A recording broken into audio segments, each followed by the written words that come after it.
Welcome, everyone, to the Pockets of Knowledge podcast. I'm your host, Desiree Stanley.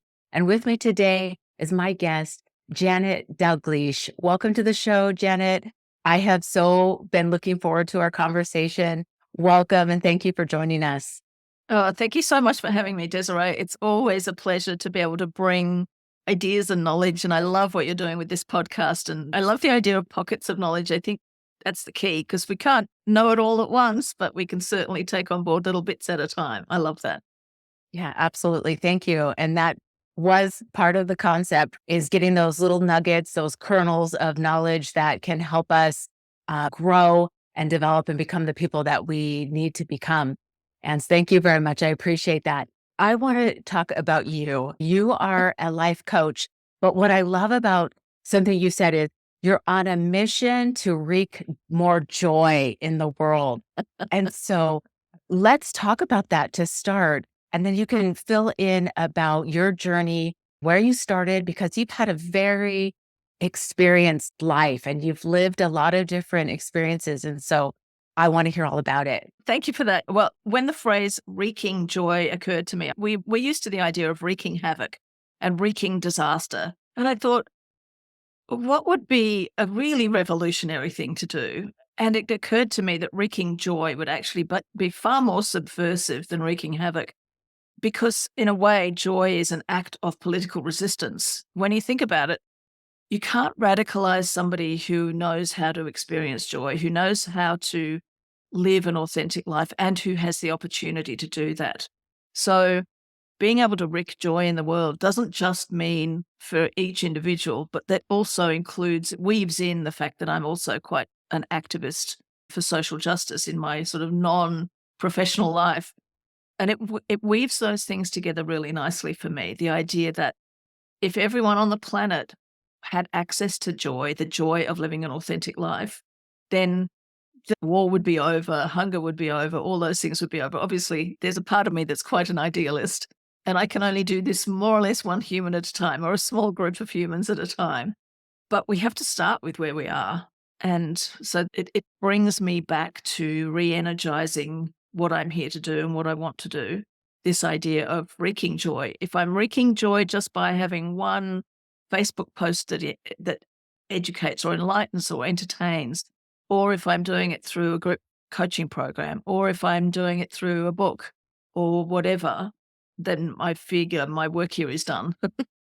So you mentioned a little bit in there about the political side, and you do call yourself unapologetically political. And so if you want to share a little bit of that and then dive into where you started and where you are now and that journey, that would be great. I think now that I'm where I am at in my life, it's actually quite easy to look back and see the journey as it unfolded. So as a kid in the playground, I hated it when somebody would bully another child and then a teacher would come up and punish both people equally. The idea that bullying is acceptable and normal and it's just kids fighting really offended me deeply. And of course, as a kid, I had no tools and no power to do anything about it.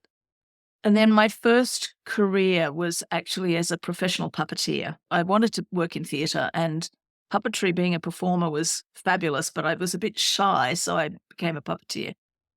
And over the sort of 20 years of doing that, very frequently I found myself, whether it was a TV production or a theatre production, I would be the union rep for the production. I remember one incident working on a kids' TV thing where obviously we have, like the US, we have some pretty strict labor laws in Australia.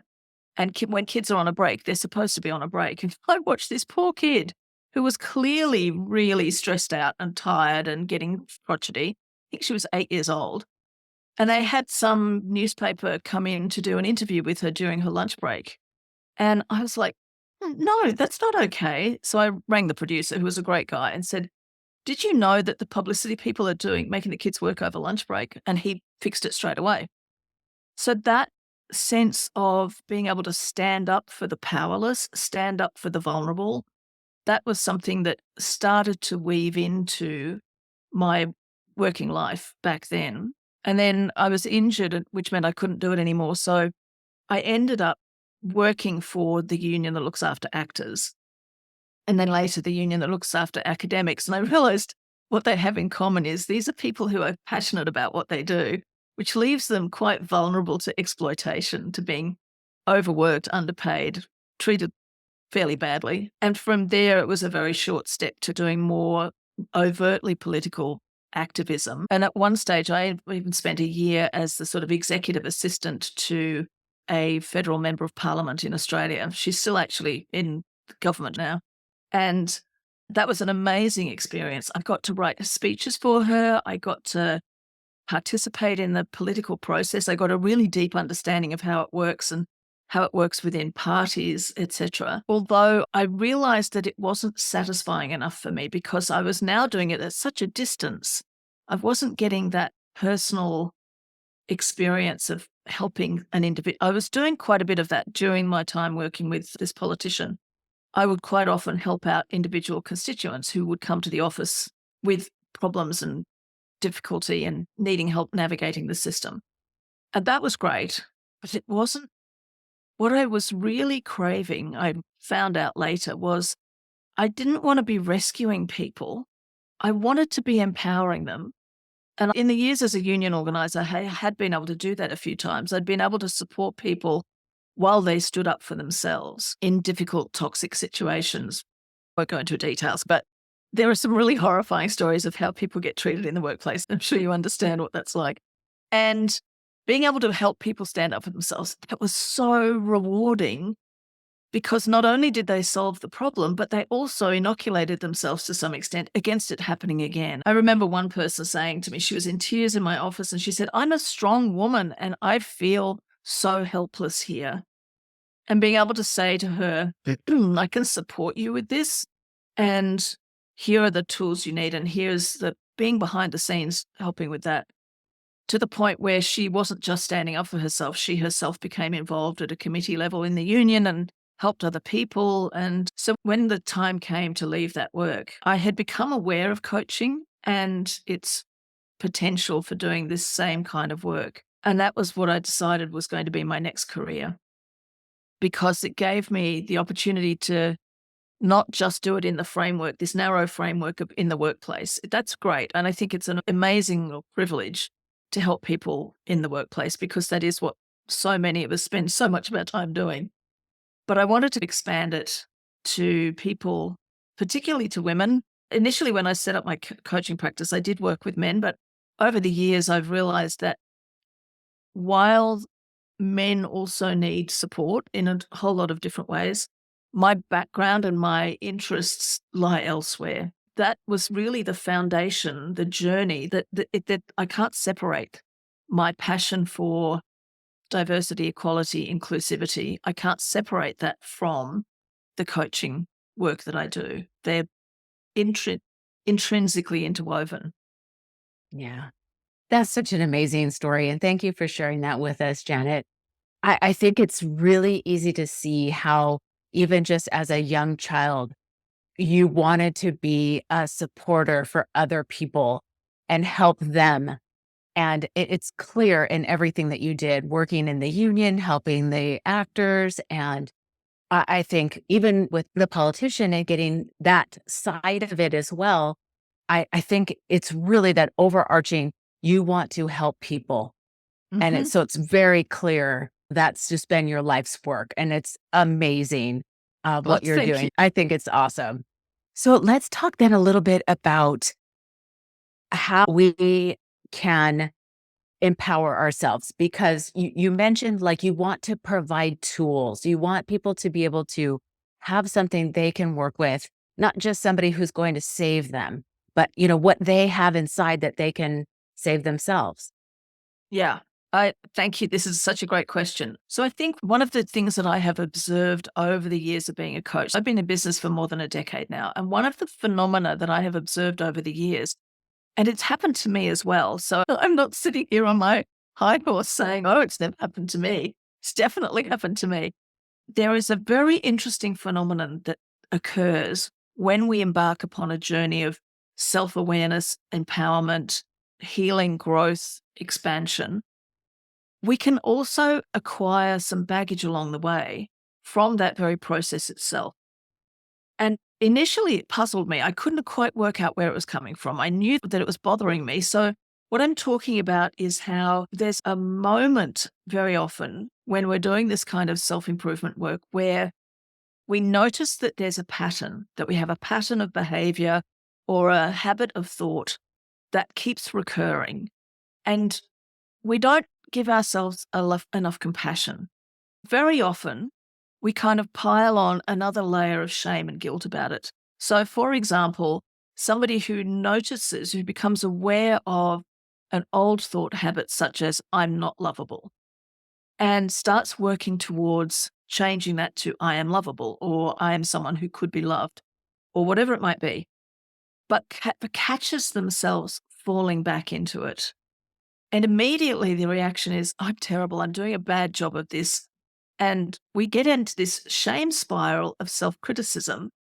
It took me a while to figure it out, but the conclusion that I came to over a lot of investigating was that culturally, we have been given a very strong push towards what I call rugged individualism, a sense of I'm responsible for it all. I create my own reality. It's up to me to fix it all. And that's not untrue exactly. But I think sometimes we don't take into account the impact of the systems in which we were raised. So we were all of us raised in multiple systems of oppression, whether it's the patriarchy, racism, heteronormativity, ableism, all of those sorts of systems. So our brains are told that this is where we belong. And the people who are like you these are the qualities that they have. But we also witness that happening to other people. So, for example, if I'm thinking, well, I don't belong in certain places, I know intellectually that I'm at no risk if I'm in a place that I'm not supposed to be, air quotes. I know that I'm at no risk, but my brain has witnessed what happens to people who move outside of the zone they're supposed to stay in.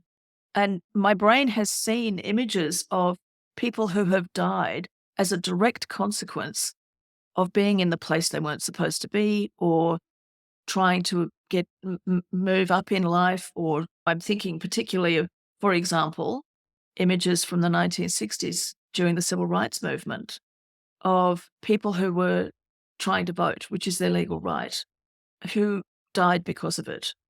My brain has witnessed that.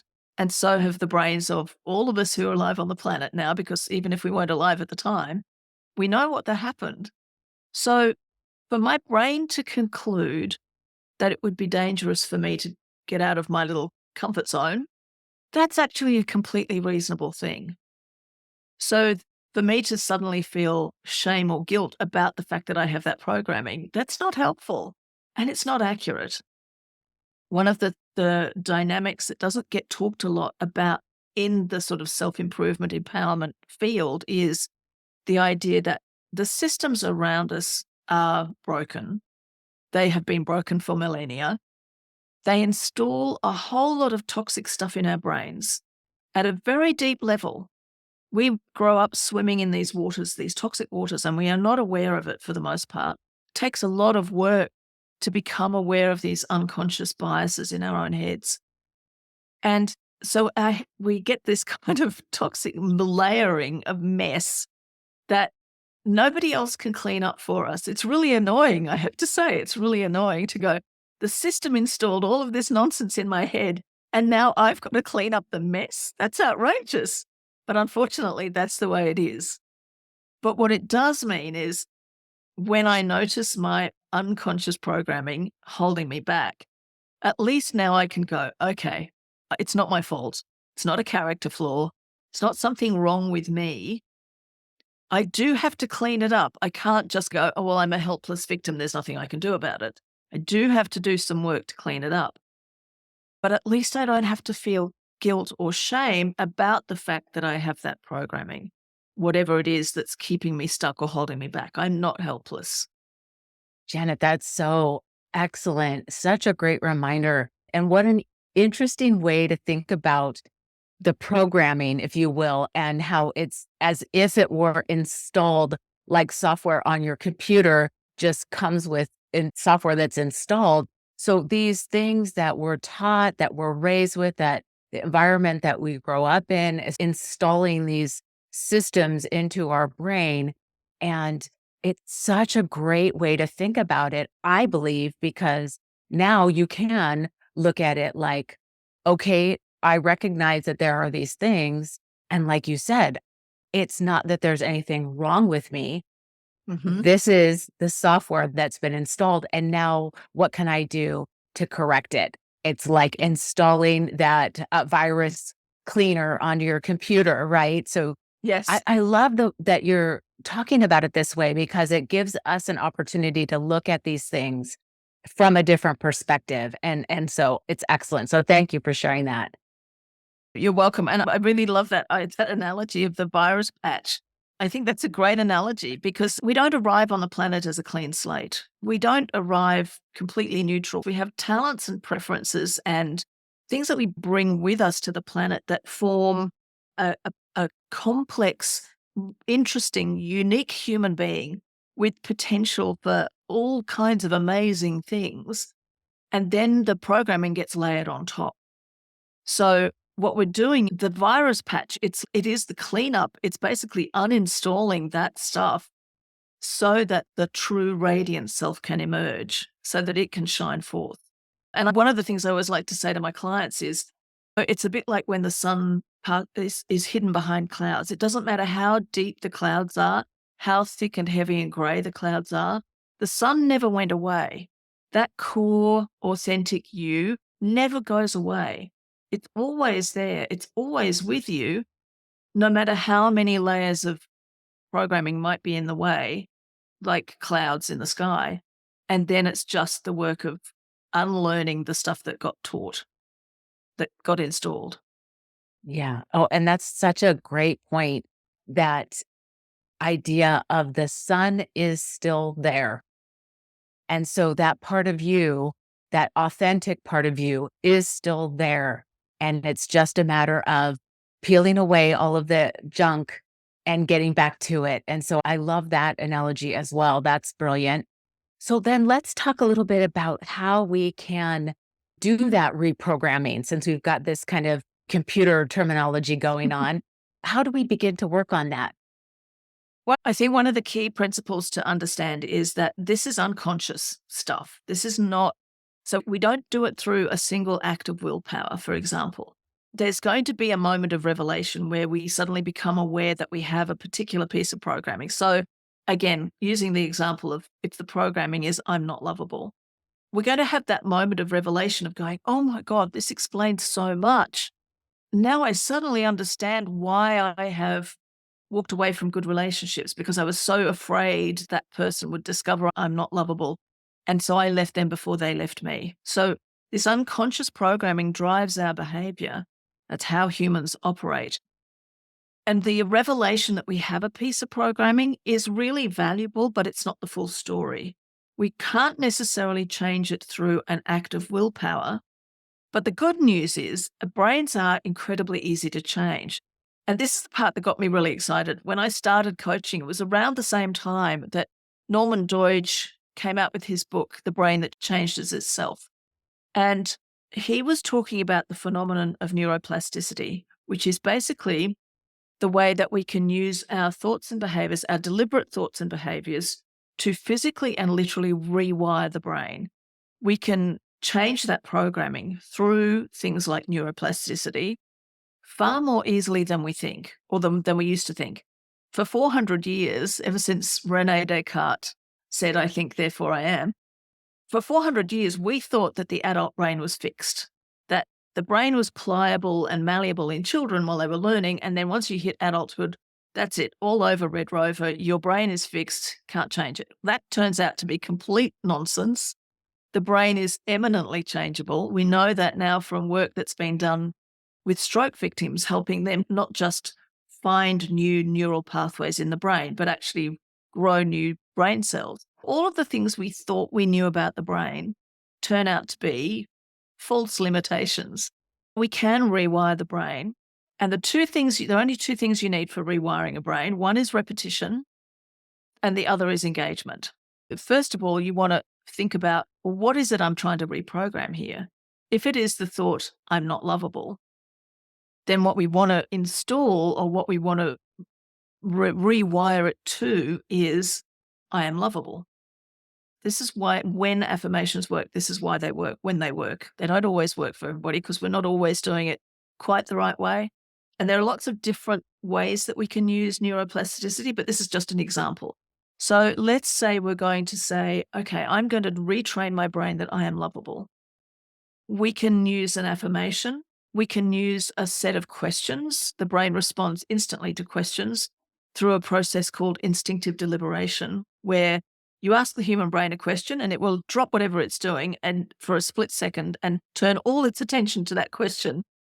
And we can take advantage of that. So we could ask a question like, how was I lovable today? Not was I lovable, but how was I lovable today? I know that there were times today when I was lovable. I was lovable when the stranger in the store, grocery store, smiled at me. I was lovable when my fur baby came and licked my face. I was lovable when I got a nice phone call from a client.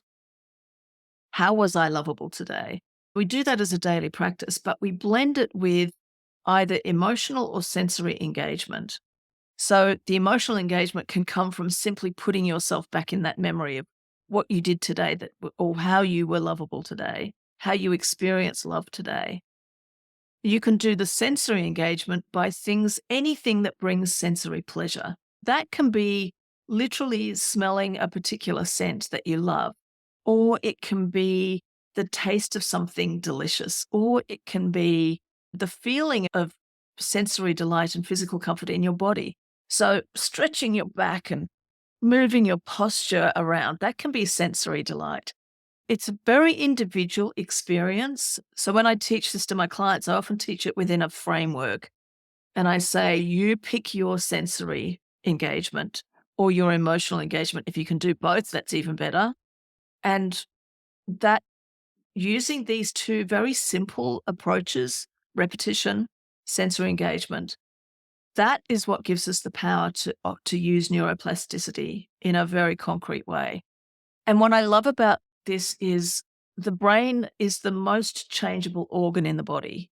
Anybody who's ever done a weight training regime and has experienced the growth of a muscle or growth of a bicep will know how quickly that can happen. But the brain does it even faster. So evidence suggests that when we are focusing on using neuroplasticity to change the brain, the changes begin within about 72 hours. And it can take 3 to 6 weeks to find yourself with a different set of unconscious beliefs. I will say that if it's been in place for a really long time, you may find there are stray pockets. I liken this to, if you imagine that the old neural pathway, the thought habit that your thoughts went down all the time, it's like a superhighway. So it's 8 lanes wide, there's heaps of traffic, et cetera, et cetera. When your brain is going to a situation, it'll say, okay, what's the thought that I'm most used to having in this situation? Oh, it's down that highway. I know the way to go. I'm not lovable. I'm in a situation where there's a potential new romance, but I know that I'm not lovable, so I go down that highway.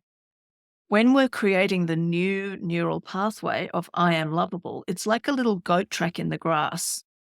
So we have to keep working on that new thought over and over again. As we build that neural pathway, it widens, it becomes a trackway, then it becomes a road, then it gets a couple of lanes. So what starts out as a very sort of difficult path to go down for your brain comes to this kind of, it's a little bit like your brain will come to a fork in the road. It'll go, I could choose I'm not lovable, or I could choose I am lovable.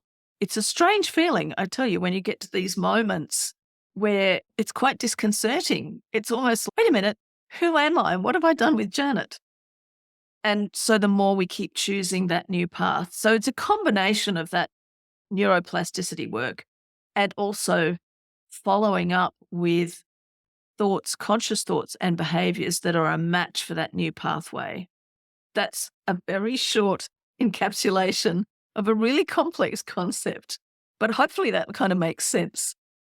It does. And it is so fascinating, the idea of neuroplasticity. And it's been mentioned briefly on some other episodes, but it is so truly fascinating. And I, again, will recommend that the listeners go do some research on it and learn more about it Mhm. because it's incredibly fascinating and useful. And the idea that our brains are not set in stone, they don't stop growing, they don't stop developing, we don't stop learning, we are always learning, right? Mhm. And as you said, and I'd mentioned on one of the other episodes, the idea of these grooves in a record. And when Mhm. these things, when we repeat these things, these grooves get deeper and deeper, right? Or Yes. in this case, you're talking about the super highway and this road that is so easy to take because we've Yes. taken it so many times. And yes, it does take work on this new path that's, like you said, a little goat path, or there's maybe rocks and tree branches and whatever that's in the way that you've got to get out of the way, but it becomes easier over Mhm. time. And that's where you mentioned repetition is so Yes. important. I love the concepts and the fact that we can change. We are capable of changing. We are capable of changing our minds at any moment. And so the analogy of talking about building muscle, this is the same thing you're doing with your brain, right? When you're changing your Mhm. thoughts, it takes time and effort and repetition. Yeah. And the other ingredient that I think is absolutely essential is non-judgment, a willingness to Mhm. drop judgment. Because I think this is where, when we're making the effort, it's very commonplace for us to feel that if we're putting in effort, then we should be getting a reward. We should be seeing the result. And if we don't see the result instantaneously, we do have a bit of an obsession with instant gratification in our culture. And so it's very easy for us to fall into the trap of thinking, well, I'm doing all the effort, I'm doing the repetition, I'm blah, blah, blah. Why am I still getting the old thought showing up? And that's the moment of going, okay, that thought was installed by this massive system. It is not a character flaw. I am working towards the change. All is well. It's working. So it's even when it doesn't feel like it's working, because those are the moments where we can tumble over into a sense of, I'm not doing it well enough. I'm not doing it fast enough. I'm not doing it powerfully enough. There must be something wrong with me. I had a client this week talking about a particular old thought that was cropping up. And as she was talking about it, I realized that there was not really a problem here. It wasn't changing her behavior. What she wasn't letting it change her behavior. It was uncomfortable. It wasn't fun. But I asked her, what if it was not a problem that you have these stray random bits of that old thought habit? What if we just decided that's not a problem? And suddenly there was a huge release. And so anytime we start feeling like it's not working, we're failing at it, those are the moments where it's absolutely critical to come back to this remembering it's not my fault. It's not a character flaw. Yes, I have to do the work and I'm doing the work and it's working. Because if we tumble into the shame and guilt spiral that says, I'm not doing it well enough, that's when that can actually interfere with the neuroplasticity process, because we're suddenly flooding our brain with all of the stress neurochemicals of shame and guilt. And so we're starting to really toxify the process itself. That's when we can run into problems. Great point that you just made there. Remembering to not judge ourselves, give ourselves the grace or the leeway that we would give other people, right? We've got to Yes. give that to ourselves as well and not be judging, I'm not doing it right, or I'm not doing it the way it's supposed to be done, or whatever, Yeah. because you're not seeing the results instantly. Yeah. And I'm guilty of that as well. I'm Oh, doing all this work. Why is it I'm not seeing any results yet? Why not? And yeah. so it's very easy to be like, there's something wrong with what I'm doing. I'm not doing it right, or whatever the case may be. Yes. So it's such a great reminder. I totally, and I am there with you. I put my hand up and say, yeah, me too. I think this is why I'm so quick to spot it when a client is doing it, because it's, oh, I know that one. And we all do it. There's a really interesting phenomenon in the brain's learning center, the brain's learning system, where we try something And if it doesn't go perfectly, we get a little tiny hit of dread. Something's wrong here. And that's what drives us, what motivates us to correct the thing that we're doing. So whether we're learning a piece on the piano or writing a blog post or whatever it is, when we make a mistake or we type something, we spell it wrong, there's this little hit of something in our brain that says, whoa, you better get that right. So we change it, and then we get a little hit of dopamine as a reward. And the dopamine helps to speed up the process of forming new neural pathways. This is one of the reasons why the repetition and engagement thing works, because we're getting the engagement, the pleasure of the sensory engagement. That helps speed up this new pathway that we're building. And that's also why when we tip in shame or guilt for not making progress fast enough or whatever else, that's why it counteracts it, because we're adding to the sense of dread rather than the reward for, no, this is the right way to go. It's like our brain is being told that new pathway, that's dangerous because that just leads to shame and guilt. Don't go down there. So we want to encourage our brain. I sometimes think being the owner operator of a human brain, it's a little bit like living with a border collie puppy. It's smart as a whip. It's really curious. It's intelligent. It's incredibly trainable. But if you leave it to its own devices and it gets bored or stressed out, it'll chew your shoes and pee on the furniture. Oh, yeah. No, I can totally see that. And anybody that knows border collies, I mean, they need to be active. They need to Yeah. be engaged. They need to be doing something. Otherwise, forget it. You're in trouble. And so Yep. I can see how that could be applied to the brain as well if you're not. I mean, of course, we all have to have downtime, right? We're not saying Oh, that. absolutely. But I can easily see how your brain could just go off and you're going down the wrong path entirely. Thank you, dear listeners, for tuning in to another insightful episode of the Pockets of Knowledge podcast. We appreciate your time and curiosity as we explore fascinating topics together. If you enjoyed today's discussion, be sure to join next week for part 2 of our conversation with Janette Dalgliesh. She'll be sharing her wisdom on fixing the less than ideal wiring in our heads, offering us insights on healing, growth, and the ever relatable imposter syndrome. Remember, your journey of learning and growth is a continuous adventure, and we're thrilled to be part of it. Don't forget to subscribe so you never miss an episode. Until next week, stay curious and keep exploring those pockets of knowledge.